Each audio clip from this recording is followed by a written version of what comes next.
Tayo po ngayon kabayan ay nagpa-final po ng pag-ayos po ng ating pong mga boxes. Ayan, andyan po si Kuya Philip na ating pong kinuhaan po ng box na siya po yung agent po ng pagpapadala po ng box. So ito po yung mga boxes po natin.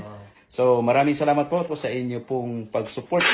So yung mga area po na mga papadalhan po nito is going to Tondo, Manila, going to Cavite, going to Laak, Davao de Oro, at saka sa Daet, Camarines Norte. Yun po ang mga area po na ating pong mga receiver po nitong ating pong mga boxes. Ayan. Thank you so much po sa inyong lahat. So, ngayon po kabayan, kami po ni Kuya Philip ay naghahanda na po para isalansan po yung ating pong mga boxes doon sa kanya pong sasakyan. So, natutuwa lang po tayo mga kabayan sa resulta po ng ating pong mga ginagawa na at least tayo po ay makapagpasaya ng ating pong mga kababayan.